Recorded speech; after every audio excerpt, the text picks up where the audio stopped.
وہ خداوند کے عہد کے صندوق کو قدس القداس میں لے آئے اور بادل نے خداوند کے گھر کو بھر دیا۔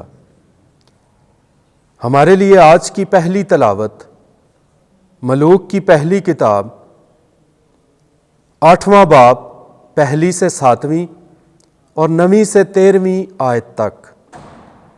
اس وقت سلیمان بادشاہ نے اسرائیل کے بزرگوں اور تمام قبائل کے رئیسوں اور بنی اسرائیل کے آبائی خاندانوں کے سرداروں کو اپنے پاس یروشلم میں جمع کیا تاکہ خداوند کے عہد کا صندوق داؤد کے شہر یعنی سیون سے لے آئیں۔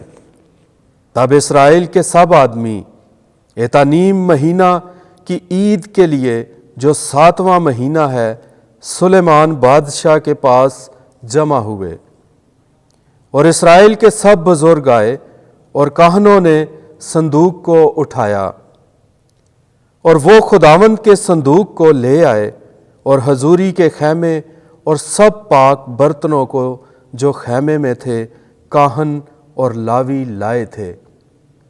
اور سلیمان بادشاہ اور اسرائیل کی تمام جماعت نے جو اس کے پاس صندوق کے سامنے جمع ہوئی تھی بے شمار اور کثرت کے باعث لاتعداد بھیڑ بکری اور گائے بیل ذبح کیے، اور کاہنوں نے خداوند کے عہد کا صندوق اس کی جگہ گھر کی الہام گاہ یعنی قدس القداس کے اندر کروبیوں کے پروں کے نیچے رکھا، کیونکہ دونوں کروبی صندوق کی جگہ کے اوپر اپنے پر پھیلائے ہوئے تھے، اور کروبی صندوق اور اس کی چوبوں پر اوپر سے سایہ کیے تھے، اور صندوق میں کچھ نہ تھا سوائے پتھر کی 2 تختیوں کے جنہیں موسیٰ نے حوریب میں اس کے اندر رکھا، جبکہ خداوند نے بنی اسرائیل کے ساتھ عہد کیا جس وقت کہ وہ ملک مصر سے نکلے۔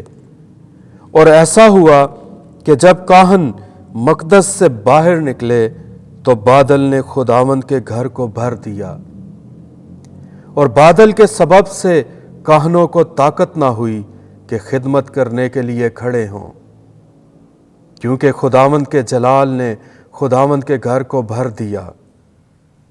تب سلیمان نے کہا، خداوند نے آفتاب کو فضا میں رکھا پر خود ابر سیاہ میں رہنا چاہا۔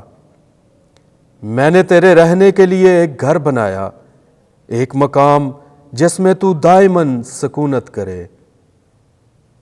پاک کلام کے پڑھے اور سنے جانے پر خدا کی برکت ہو۔ زبور 132 جماعتی جواب۔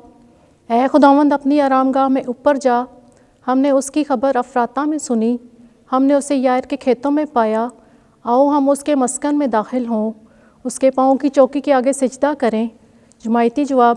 اے خداوند اپنی آرام گاہ میں اوپر جا، اے خداوند اپنی آرام گاہ میں جانے کو اٹھ، تو اور تیری عظمت کا صندوق، تیرے کاہن راستی سے ملبس ہوں، تیرے مقدس خوشی کے نعرے ماریں، اپنے بندے داؤد کی خاطر اپنے منسوخ کا چہرہ نامنظور نہ کر۔ جماعتی جواب۔ اے خداوند اپنی آرام گاہ میں اوپر جا۔ خداوند آپ کے ساتھ ہو۔ انجیل مقدس مرکز کے مطابق اے خداوند تیری تمجید ہو۔ 6واں باب 53ویں آیت سے 56ویں آیت تک۔ وہ سب جنہوں نے اسے چھوا شفا پا گئے۔